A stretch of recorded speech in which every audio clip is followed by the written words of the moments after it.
নমস্কার সকলকে, মেঘমালার একটি নতুন ভিডিওতে তোমাদের স্বাগত জানাই। আশা করি সকলেই খুব ভালো আছো। জানি সরস্বতী পুজো কয়েকদিন আগেই হয়ে গেছে, তাও ভিডিওটা ছাড়লাম কারণ আমাদের গ্রামে কি অনুষ্ঠান হয় তোমাদের দেখাবো বলে। মাঝে আমার ফোনটা খারাপ হয়ে যাওয়ার কারণে ভিডিও এডিট করতে পারিনি, তাই ভিডিওটা দেরিতেই ছাড়লাম। 14ই ফেব্রুয়ারি ছিল সরস্বতী পুজো। দিনের শুরুটা বেশ আনন্দের সাথেই হলো, কারণ সকালবেলায় দেখলাম মাসির মেয়ে এসেছে আমাদের এখানে ঘুরতে, আর তাকেই শরবত করে দেওয়ার জন্যে ছাদে এসেছিলাম পাতিলেবু তুলতে। ছাদের মৌসুমি লেবু আর পাতিলেবুর গাছগুলোতে ফুলে ভর্তি হয়ে গেছে। পাতিলেবুর গাছটাতেই বেশি ফুল হয়েছে, আর ধনেপাতার গাছগুলোও কি সুন্দর লাগছে না দেখতে। আমাদের ডালিয়া ফুলগুলোও খুব সুন্দর হয়েছে। আমার তো এই কালারটা দারুণ লেগেছে। তো যাই হোক, সকাল সকাল রেডি হয়ে চলে গেলাম পুষ্পাঞ্জলি দিতে। পুষ্পাঞ্জলি দেওয়ার পর কয়েকটা ঠাকুর দেখতে বেরিয়েছিলাম। সরস্বতী পূজাকে কেন্দ্র করে আমাদের গ্রামে একটি অনুষ্ঠান হয়, যেটি করে থাকে আশা নামক একটি স্বেচ্ছাসেবী সংস্থা। তো ওখানেই ঠাকুর দেখতে গিয়ে কয়েকটা ছবি তুলে নিলাম। আর এই দেখো ক্রি, কি মিষ্টি লাগছে ওকে দেখতে। আমাদের বাড়ির কাছেই অনুষ্ঠানটি হয়, তাই চলে এসেছিলাম সন্ধ্যেবেলা অনুষ্ঠান দেখতে। সাবেকিয়ানায় প্রতিমা, কি অপূর্ব দেখতে। মেলার মাধ্যমে বিভিন্ন প্রতিযোগিতার আয়োজন করা হয়, যেমন কৃষি মেলা, পুষ্প মেলা আর হস্তমেলা। চারিদিকটা এত সুন্দর ফুল দিয়ে সাজানো, কি বলবো, কি ভালো লাগছে না দেখতে। এখানে রাখা ছিল রং বেরঙের পাখি, ম্যাকাও, লাভবার্ড আরো বিভিন্ন রকমের। আর এর পাশে ছিল কৃষি মেলা। কৃষকরা সারা বছর নানান রকমের ফসল ফলায়, তবে শীতকালটায় বেশি ফসল হয়। বিভিন্ন জায়গার কৃষকরা এখানে তাদের ফলানো ফসল জমা দেয়, এবং এই প্রতিযোগিতার মাধ্যমে তাদেরকে অনেকটাই উৎসাহ দেওয়া যায় এবং মনে আনন্দও দেওয়া যায়। কৃষকরা এত কষ্ট করে তাদের ফসল ফলায়, তারা যদি একটা জায়গায় এই ফসল জমা দিতে পারে এবং প্রতিযোগিতায় অংশগ্রহণ করতে পারে, তাদের কাছে সেটা অনেকটাই আনন্দের বলে আমার মনে হয়।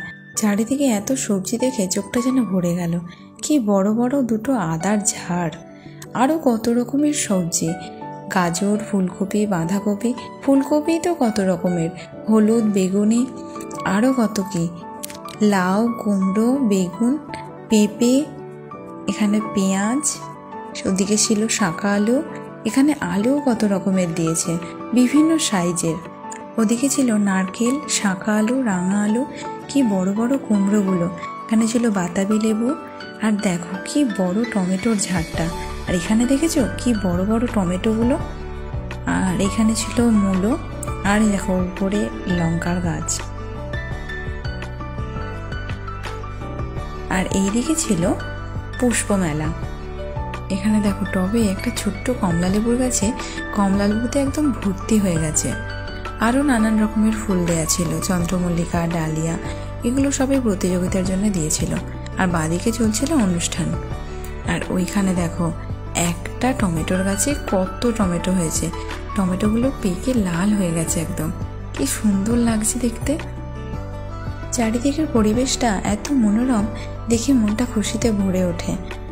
আশা সংস্থার সমস্ত সদস্য এবং গ্রামের মানুষদের সহযোগিতায় আমরা প্রতি বছর এত সুন্দর একটি অনুষ্ঠান উপভোগ করতে পারি। চলো এবার তোমাদের দেখাই হস্তমেলা। এখানে দেখো কৃষ্ণের কি অপূর্ব একটা পেন্টিং। মানুষ নানা রকমের হাতের কাজ বানিয়ে এখানে জমা দেয়। মা কাকিমাদের থেকে শুরু করে ছোট বাচ্চারা এবং বিভিন্ন মানুষেরা তাদের হাতের কাজকে ফুটিয়ে তুলেছে এখানে। একজন শিল্পীর কাছে কোনো জিনিসই ফেলে দেওয়ার নয়, যেমন মাছের আঁশ থেকে শুরু করে ডিমের খোল, সমস্তটাই তার ব্যবহারের। ওই যে দেখছো পেঁচাটা, ওই পেঁচাটা কিন্তু মাছের আঁশ দিয়ে তৈরি। আর এখানে দেখো কি অপূর্ব একটা পেন্টিং রাধাকৃষ্ণের। কাঠ দিয়ে কি সুন্দর একটি ঘড়ি তৈরি করেছে। আর এই দেখো কি অপূর্ব লক্ষ্মী প্রতিমাটা বানিয়েছে, আর ওখানে উল দিয়ে দুটো টিয়া পাখি বানানো ছিল। এই দেখো কি সুন্দর মিষ্টি লাগছে না মুখটা, সত্যিই লক্ষ্মী প্রতিমা। এদিকে ছিল বিশ্বকাপ, বাচ্চাদের তৈরি উলের জুতো, আসন, পাপোশ, বিছানার চাদর, ব্যাগ, আরও কত রকমের কত কি হাতের কাজ। আর এদিকে চলছিল গান ও নাচের অনুষ্ঠান। বেশ ভালোই ভিড় হয়েছিল সেদিন। একটি বাচ্চা মেয়ে গানের তালে তালে এত সুন্দর নাচছিল, হয়তো বয়স 2 কি 3 হবে। তাতেই এত সুন্দর নাচছিল, ভিডিও না করে থাকতে পারলাম না। হয়তো ও বড় হয়ে কোনো বড় নৃত্যশিল্পী হবে। কি সুন্দর গানের তালে পা দোলাচ্ছে না?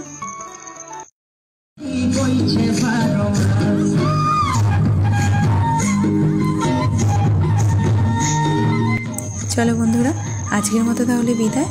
ভিডিওটি তোমাদের কেমন লাগলো অবশ্যই কমেন্টে জানিও, আর ভালো লাগলে একটি লাইক করে দিও, আর আমার মেঘমালা পেজটি ফলো করে দিও।